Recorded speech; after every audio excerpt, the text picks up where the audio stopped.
A steady supply of fish is an asset to any country. For thousands of years, men have valued the wealth of this lake. Wars have been fought for the right to make use of its riches. These men are fishing in water which contains more different types of fish than any other lake in the world. It's Lake Malawi. The enormous variety and abundance of the fish here has been a puzzle to biologists ever since the lake was discovered. The fish belong to a family called cichlids, a family which is very successful all round the tropics, but nowhere as overwhelmingly as it is here. The supply of fish is plentiful, but it can also be erratic. The lake fishermen preserve a good catch by drying it in the sun. Part of the finished product will be eaten in the village, and part will be sent to settlements away from the lake shore. The fish have been an economic asset for years. Now, biologists are beginning to understand how so many species evolved within the lake. An answer is beginning to emerge to the intriguing riddle of Lake Malawi.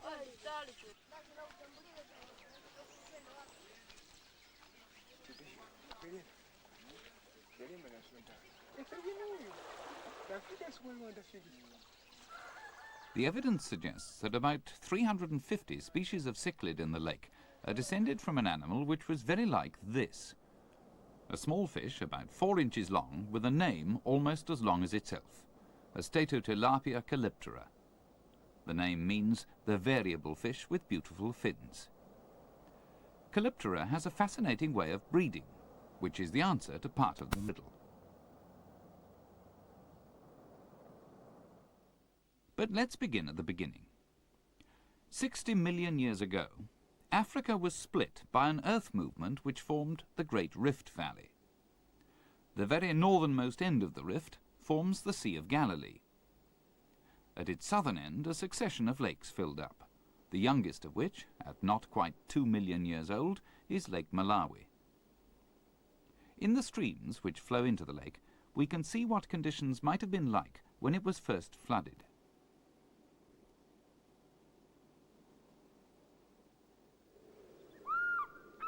In these shallow, weedy streams, the little fish called Calyptera lives and breeds, in much the same way now as its ancestors did before they invaded the lake.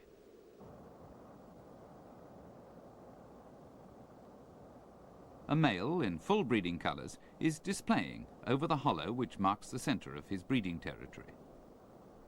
The female is less brightly coloured. Notice especially the row of oval markings on the male's anal fin. They are much more than mere decoration. They're imitation eggs, with an important function during reproduction, as we'll see in a moment. As the display becomes more intense, the female draws closer, responding equally to the male's colours and his movements. Finally, she accompanies him to the breeding hollow. It's not a nest. Because of its special way of breeding, Calyptera doesn't need one. Each partner in turn nuzzles the area round the anal fin of the other. The first effect of this is to stimulate the female into laying her eggs. When she has laid them, she whips round and picks them up in her mouth. Checking for any that she might have missed, she tries to pick up the dummy eggs on her partner's anal fin.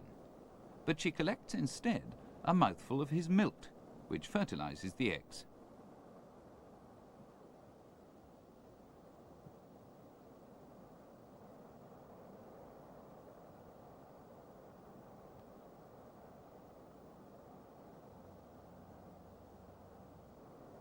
A lot of cichlids have dummy eggs like this because the female picks up the real eggs too quickly for the male to fertilize them in the water. The dummies ensure that the eggs are fertilized within the female's mouth. Calyptera lays many eggs in a batch, but where predation is more of a problem, the female has to take more care. Another fish, called auratus, the golden one, lays its eggs in just such a dangerous environment, one at a time.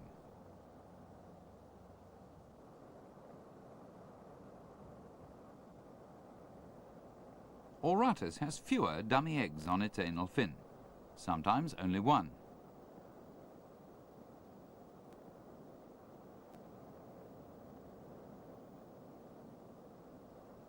The ability to fertilize and hatch its eggs in its mouth enables Calyptera to breed in sluggish streams low in oxygen. By drawing water over the eggs through her mouth, the female can help them to breathe. Many other families of fish must return to running water to breed, where oxygen is more plentiful. The mouth-brooding habit of the cichlids must have helped them to become the most successful colonizers of African lakes. Along the rocky shores of the lake, Calyptera's descendants were also able to survive the intense pressure of predation in a densely crowded and hungry population. Any eggs left lying on the bottom, even for a moment, would be snapped up by a passing fish. But in the female's mouth, the eggs are safe. The cichlids lay rather few eggs compared with other fish, but they look after them very well. As the lake's population became even more crowded, every available living space was occupied by a specialized descendant of the original river fish. Sandy areas and the open water were patrolled by predators, so that the fish which lived in the rocky areas became reluctant to move from safety. Trapped within reach of shelter, their population became isolated. Small differences between them grew larger until neighboring populations had evolved into different species. They are specialized within the areas where they live as well. Most of them graze on the algae growing on the rocks, but each species has its own way of doing it to avoid competition with other species. The result is a finely detailed division of the available food and space. By the way, if you're a keen aquarist, you might well recognize some of these fish. For specialists, the pick of the world's freshwater fish come from Lake Malawi's immense diversity of cichlids. Another crucial factor in developing that diversity is that the rock-dwelling species are poorly equipped for dispersal round the lake. Not only are the adults slow swimming, but their eggs and young, held in their mothers' mouths, don't get a chance to drift away. Some cichlids hatch, live a lifetime, breed and die without moving more than a few yards in their whole life.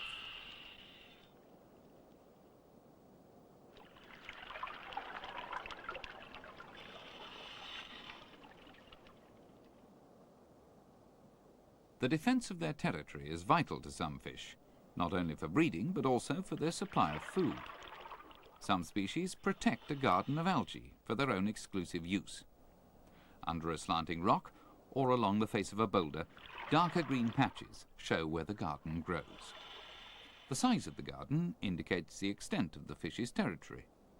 Landmarks help the fish to recognize their boundaries. The owner energetically chases off intruders to preserve his crop for himself. Study of the ways in which the rock-dwelling species feed has revealed that although they all seem to eat the same algae, they're in fact very selective in what they take. Not only the type of algae, but where it grows determines which species will take it.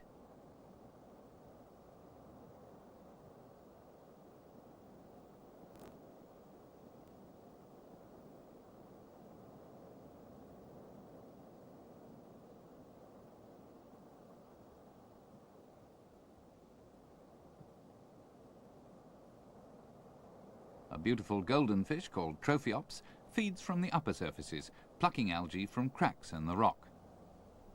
The blue-black zebra combs through the strands with long teeth to remove tiny creatures living on them.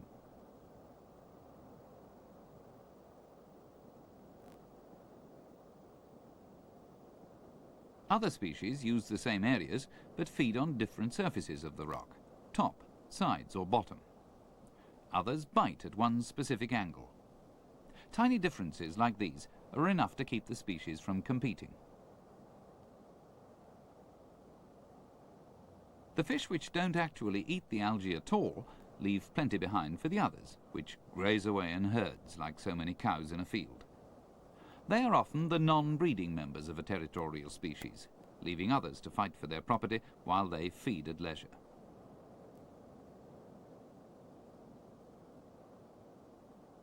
It's interesting that even in an apparently non-territorial shoal, fish will still display to others which come too close by raising their dorsal fins in warning.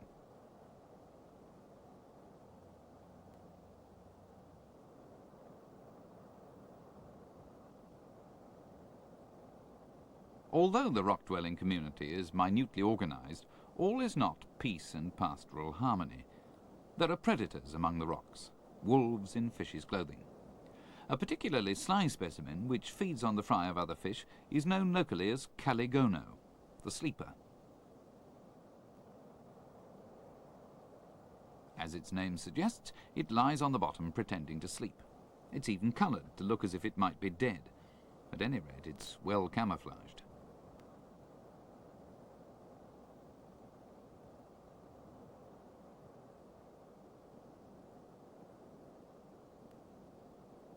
When it gets the chance, it makes a lightning dash for a meal.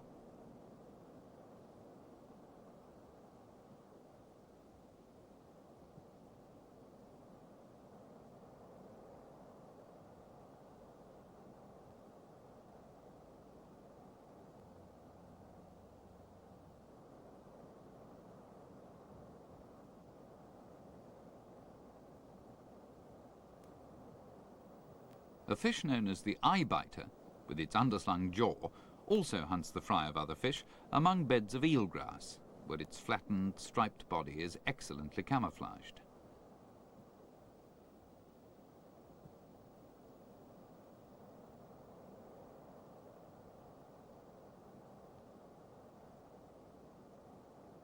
Although Lake Malawi's cichlid fish have all become more or less specialised, each one finding its own tiny place in the overall system, most of them are still able to take advantage of any chance supply of food, such as the eggs or fry of other fish.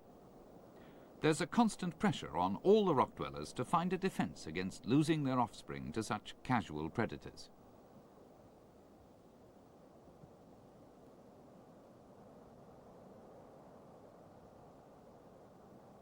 One relation of the rock dwellers, a tiny fish called livingstoni after David Livingstone, has managed to make the move out to the open sandy areas. It finds its shelter in a most unexpected place.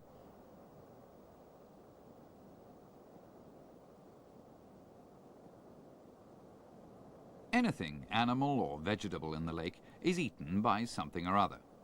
Some fish, and birds too, eat snails. The empty shells provide a shelter for livingstoni.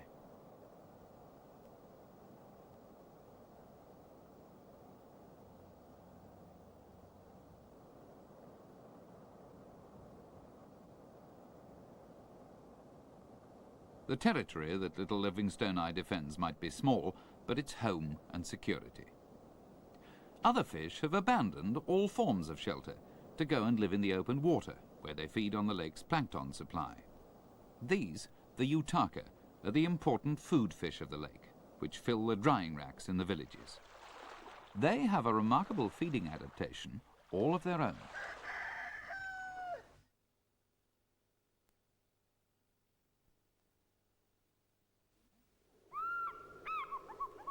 The immense plankton population of Lake Malawi cries out to be exploited by the fish, and the utaka are the ones which have made it their main food supply.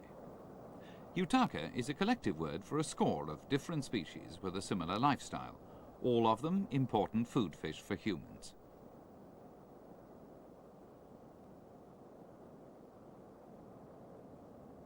The utaka have modified mouths to suck in their tiny prey. The upper and lower jaws extend to form a tube like the nozzle of a vacuum cleaner. The movement is very fast. Even a high-speed camera can only just catch it.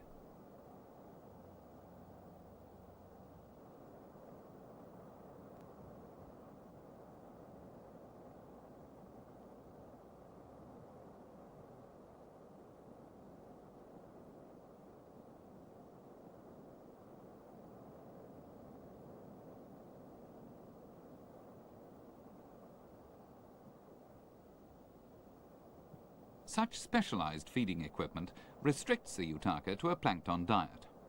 Clearly, any pollution in the lake which threatened the plankton would pose a serious problem to the fishermen.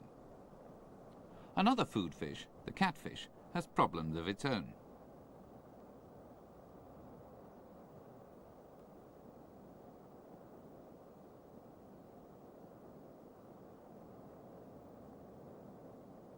Catfish live on the bottom of the lake, seldom coming near the surface by day. If one of them is foolhardy enough to break cover in daylight, it runs the risk of an attack from a little fish called Dosymodus. Dosymodus means quiet-seeming, but these little villains are anything but quiet in their behaviour. They feed on the skin and scales of other fish, and they sometimes hunt in packs.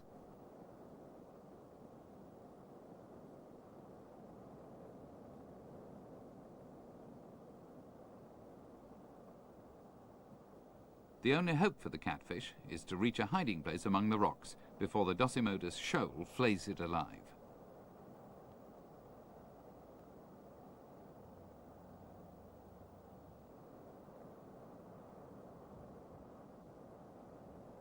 The pressure of so many fish on the food supplies of the lake has produced other bizarre specialists. Here's the fin biter, which lives by eating the fins and tails of other fish. This is one of the lake's cichlids which is not commonly kept by aquarists in their tanks. It's all too easy to see what it's been feeding.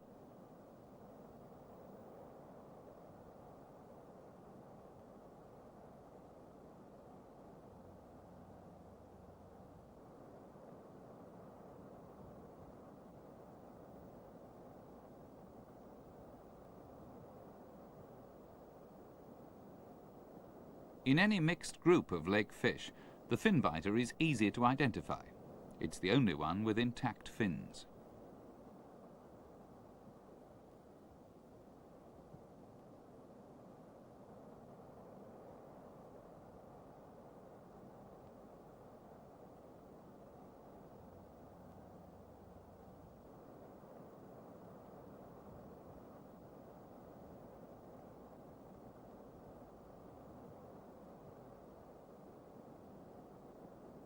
The same species produces a yellow colour variant, apparently for a most underhand purpose. It enables it to mix with and feed from yellow-coloured fish, which would shy from the approach of a dark-coloured intruder. They soon learn to avoid the company of the yellow peril, for that matter.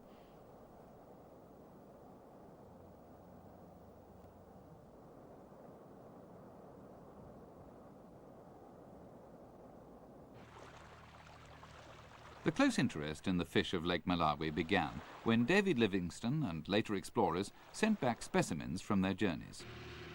The first people to admire them and wonder about them were museum curators and collectors.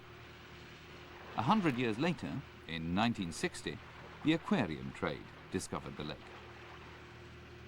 Capturing fish for aquaria used to be a hit-and-miss affair, but modern technology has made it much more selective, and therein lies a serious and growing problem. Divers using air lines driven by a compressor on the surface can literally hand-pick their prey, selecting the rare and valuable varieties, which thereby become even more rare and valuable.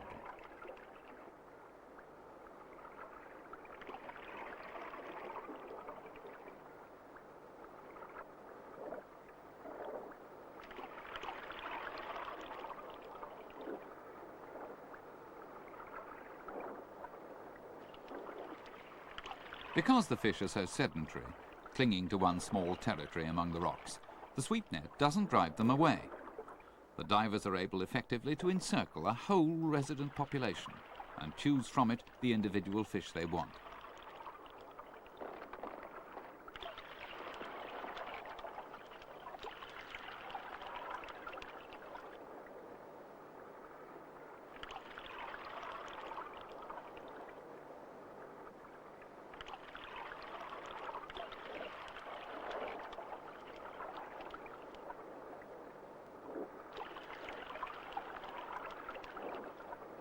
One of the most sought-after fish is called ornatus, well known in the aquarium trade. It's sought after because it lives over only one rocky outcrop in the whole lake. In the aquarium trade, rarity means cash value.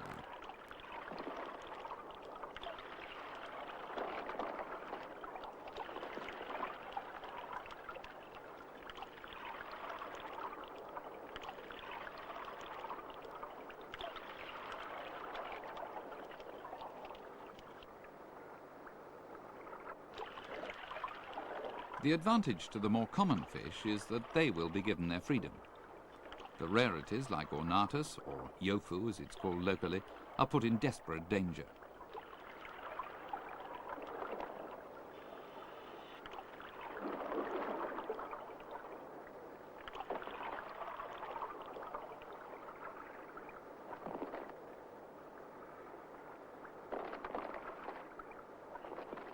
The general abundance of fish in the lake is misleading.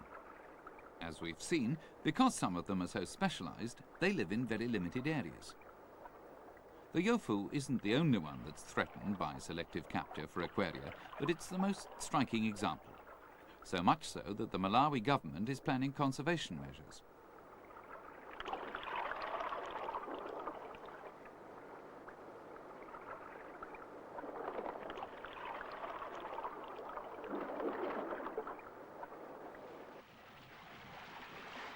A limit on the number that can be taken per month would mean that fish from lower levels, deeper than the divers can go in safety, would have a chance to recolonise the areas left vacant by each month's harvest, until they were captured in their turn.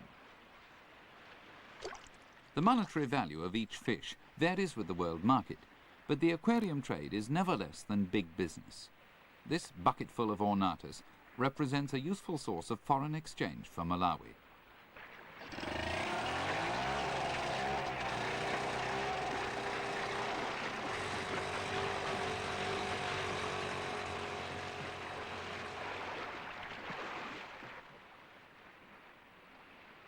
The amazing explosion of evolution which took place in Lake Malawi in less than 2 million years, a very short time in evolutionary terms, has served not only to decorate the houses of fish lovers and the waiting rooms of their dentists.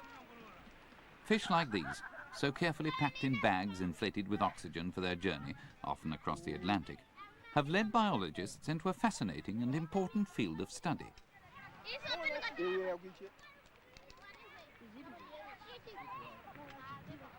In very much the same way as the finches of the Galapagos Islands inspired Charles Darwin to begin solving the puzzle of evolution, the cichlid fish of Lake Malawi have provided ideas and information to inspire another generation of scientists in their tussle with the oldest riddle of all.